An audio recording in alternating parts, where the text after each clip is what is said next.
Bonsoir à tous, ravi de vous retrouver pour le journal sur TV Sud et dans les titres de ce vendredi 9 décembre. Le MHSC, toujours patron de la Ligue 1, se déplace à Valenciennes samedi.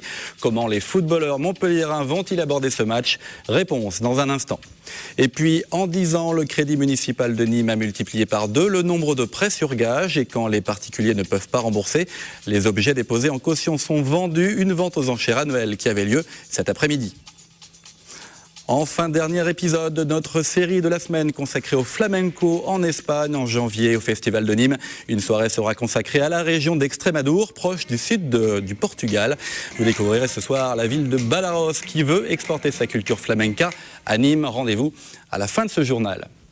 Le MHSC est donc toujours seul en tête de la Ligue 1 avec 3 points d'avance sur le PSG. Ce samedi, les footballeurs montpelliérains vont devoir défendre leur rang de leader. Alors comment abordent-ils leur déplacement à Valenciennes? Élément de réponse, Olivier Brachard. 6 victoires lors des 7 derniers matchs de championnat. Montpellier est désormais dans le viseur de ses adversaires. Tout le monde veut se payer la tête du leader. Une situation à laquelle le MHSC doit s'habituer pour durer en tête de Ligue 1. Il faut qu'on soit capable de s'adapter à ce qui nous est proposé. Mais en même temps,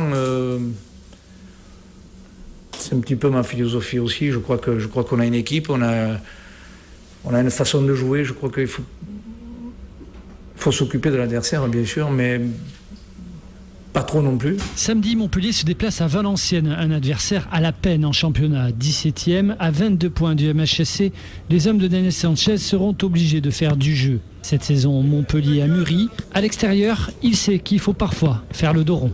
D'accepter aussi des fois subir, ça fait partie d'un match de foot. On peut pas avoir les temps forts tout le temps. Donc ça, je pense que c'est quelque chose qu'on a compris aussi. On sait qu'on aura des occasions, on en aura. Peut-être moins qu'à domicile, mais on en aura. Et donc voilà, à partir du moment où on ne prend pas de but, où on prend peu de buts, je pense qu'on a les chances de ramener quelque chose tout le temps à l'extérieur. Montpellier est l'équipe de Ligue 1 qui a marqué le plus de buts à l'extérieur cette saison. Voilà Valenciennes, Montpellier ce samedi, coup d'envoi à 19h et le MHSC est encore à l'honneur puisque le meilleur joueur de Ligue 1 pour le mois de novembre c'est Younes Belhanda. Il a été élu par l'Union nationale des footballeurs professionnels, par le journal L'Équipe et par RMC à 21 ans. Il fait partie de ces joueurs qui ont participé activement au succès du MHSC depuis le début de saison. Pour ce trophée de meilleur joueur du mois, Younes Belhanda devance assez largement son coéquipier, l'attaquant international Olivier Giroud.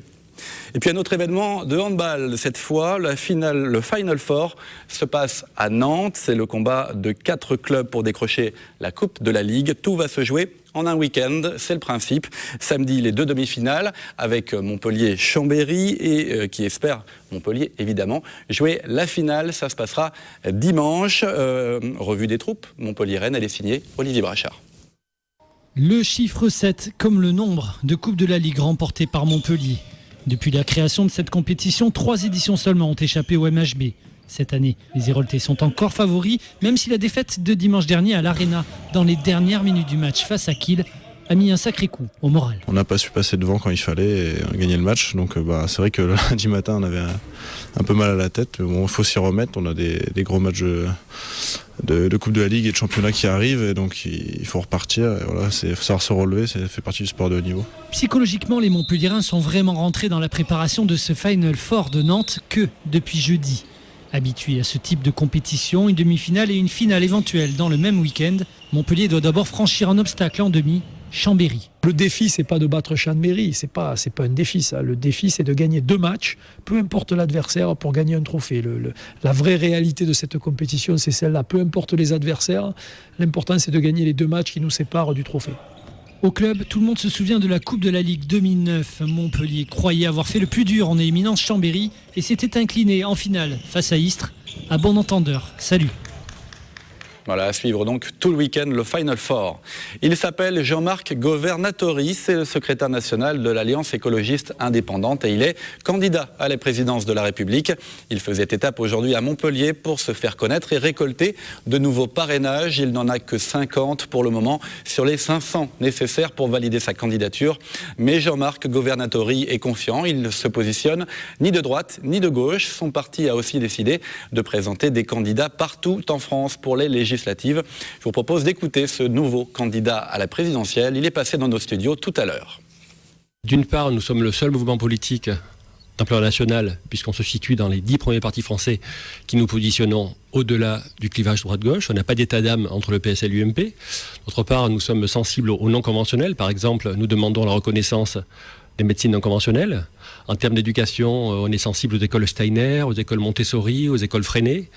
On rappelle aussi aux citoyens leur part de responsabilité dans ce qui se passe. Souvent, vous observerez que les partis classiques, que les candidats classiques, les candidats conventionnels disent que c'est la faute aux immigrés ou aux fonctionnaires ou au marché. Eh bien, nous disons au sein de l'Alliance que le problème que nous vivons aujourd'hui est lié au comportement de chacun. Par exemple, on pourrait consommer moins d'énergie, on pourrait vivre plus sobrement. On propose aux personnes de choisir la frugalité joyeuse, c'est possible. Donc nous avons 165 propositions non conventionnelles et qui amènent des solutions. La conférence régionale sur la prévention des inondations se tenait aujourd'hui au Quorum de Montpellier, une 5e édition qui réunissait les principaux acteurs de la prévention du risque inondation. Le rendez-vous d'aujourd'hui avait pour but d'échanger sur les difficultés rencontrées et sur les outils existants dans la gestion des inondations. 8 programmes d'action fonctionnent dans la région, 4 sont en projet. Il faut aussi entretenir 700 km de digues, des programmes où tous les acteurs publics notamment doivent s'impliquer, même si ça n'est pas toujours facile. On écoute à ce sujet Christian Bouillet, conseiller régional en charge de l'eau et de la prévention des risques, au micro d'Olivier Brachard. Il y a quand même en Languedoc-Roussillon 1545 communes. Il y en a 1000 qui sont concernées par les problèmes, disons, d'inondation. On a envoyé 1000 invitations. Bon, il y a à peine 180 maires qui ont répondu. C'est peu, ce n'est pas suffisant. C'est un problème où la mémoire est importante et il faut donc qu'on se mobilise. Une journée passée à Montpellier au Quorum, c'est quand même pas la mer à boire. Moi, c'est la petite déception que j'ai. En 10 ans, le Crédit municipal de Nîmes a multiplié le nombre de prêts sur gage par 2 et quand les particuliers ne peuvent pas rembourser, les objets déposés en caution sont vendus. Chaque année, une vente aux enchères est organisée. Elle avait lieu cet après-midi. On peut y trouver toutes sortes d'objets de valeur, de 100 à 10 000 euros. Reportage à Nîmes, Franck Chassagnon.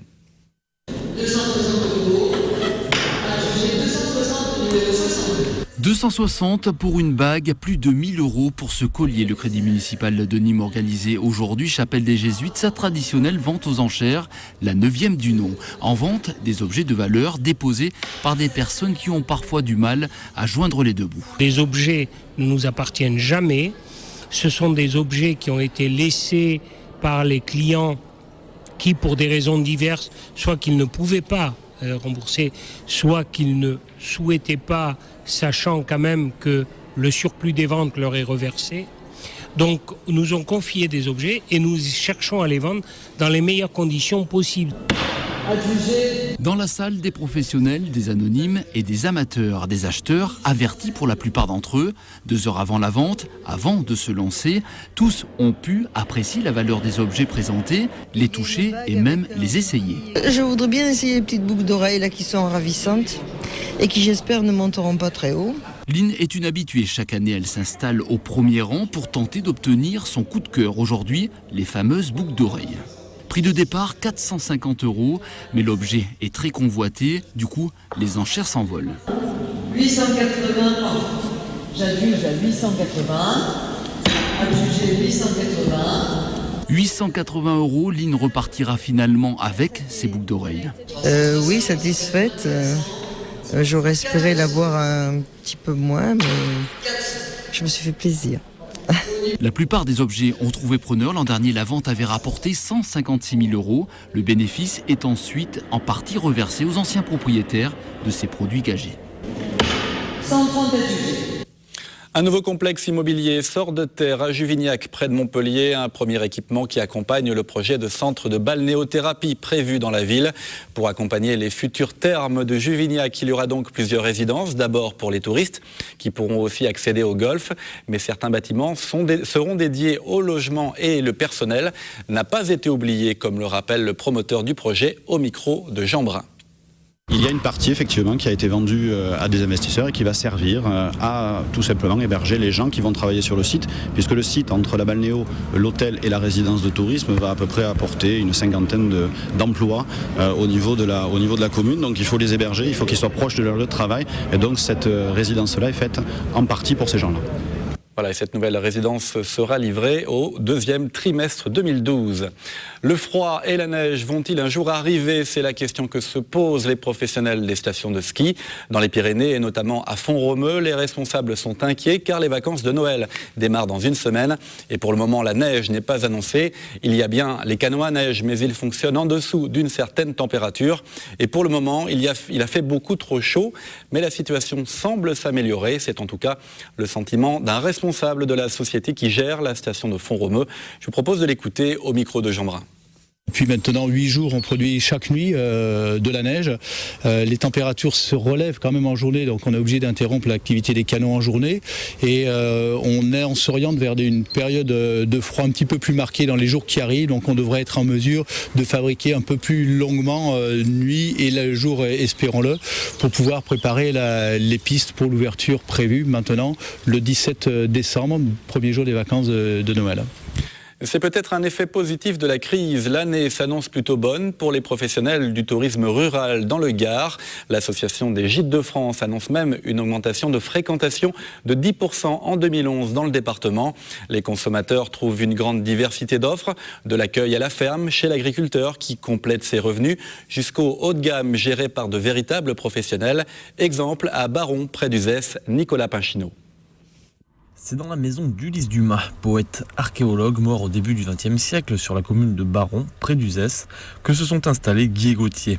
Après une année de rénovation, ils ont ouvert leur chambre d'hôte en 2009. Ils ont souhaité intégrer le réseau Gîtes de France, mais proposent une qualité d'accueil orientée vers le haut de gamme. On a, avec ces 5 chambres, enfin 3 suites et 2 chambres, une activité pleine. On a créé un emploi l'année dernière et un deuxième l'année prochaine. Et on a une clientèle aujourd'hui qui est à la fois nationale, on a 60% de notre clientèle nationale, mais également étrangère, qui vient d'Allemagne, de Suisse, de Belgique, du Luxembourg. La restauration de la maison s'inscrit dans les critères de la Fondation du patrimoine, un label qui contraint au respect de l'authenticité des lieux. Guy et Gauthier auront su y ajouter une touche très contemporaine via la décoration et le mobilier. On a travaillé avec des matériaux anciens comme la chaux, mais avec en effet une volonté de sobriété, de simplicité dans la décoration. Et beaucoup d'espace aussi, puisque en fin de compte, il faut que les gens puissent se croiser ou ne pas se croiser. Et donc beaucoup d'espace à l'extérieur avec des patios, des cours, un jardin sec méditerranéen, un jardin sauvage pour pouvoir se relaxer à l'ombre des chênes quand il fait très chaud l'été. Les 5 chambres sont accompagnées d'un hammam, d'une salle de détente, cheminée et bibliothèque, d'un jardin sec méditerranéen et d'une piscine. Une harmonie et un bien-être qui séduit les hôtes. En 2 ans d'existence, la clientèle revient et rallonge même ses séjours. Moi j'ai mis tous mes a priori au placard parce que je pensais en effet que chambre d'hôte égale court séjour. Et on a en effet l'été énormément de longs séjours, 10 jours, 8 jours, 15 jours. Ce qui veut dire que ce n'est pas uniquement de l'étape. Et donc c'est quand même intéressant. Il en coûtera tout de même entre 110 et 220 € par nuit pour vous installer dans la chambre Belle du Seigneur, Champ du Mûrier ou encore Tour du Guy. Voilà, et après les gîtes gardois, un autre voyage. Nous partons en Espagne, dernier épisode de notre spécial flamenco. En janvier, au Festival de Nîmes, une soirée sera consacrée à la région d'Extrémadure, proche du sud du Portugal. Après la série de reportages proposés toute la semaine sur Séville, l'Andalouse, nous vous proposons de partir à la découverte de Badajoz, une ville qui veut exporter sa culture flamenca à Nîmes. Le reportage de notre envoyé spécial en Espagne, il est partout, Nicolas Pinchineau. Du théâtre de Nîmes au théâtre de Badajoz, il n'y a qu'un pas et un petit millier de kilomètres. Mais depuis quelques jours, une convention existe entre les deux villes. Badajoz souhaite sortir de ses frontières et exporter sa culture, notamment au travers du flamenco. Quant aux artistes locaux, ils sont enchantés d'être programmés dans le cadre du Festival de Nîmes.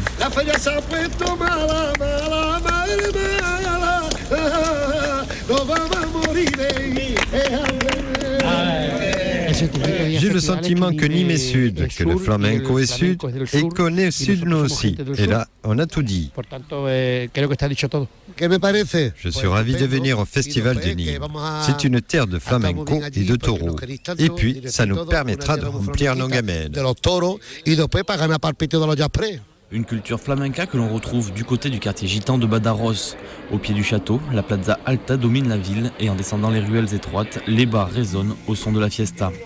Avec un peu de chance, on peut même y croiser Néné, le frère de la Caïta, une chanteuse emblématique de la ville, avec quelques amis.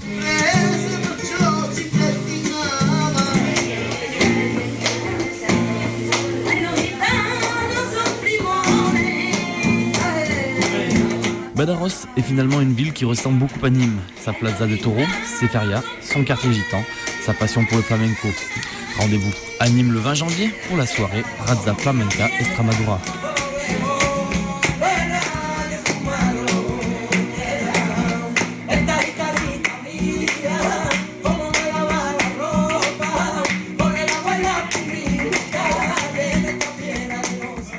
Et je vous rappelle que le festival de flamenco de Nîmes, c'est du 9 au 21 janvier prochain. Et c'est la fin de cette édition. Vous pouvez retrouver ce journal et nos émissions sur notre site internet tvsud.fr. Prochain rendez-vous avec l'actu lundi 12h30. Le journal sera présenté par Marlène Mec. Passez un excellent week-end sur TV Sud.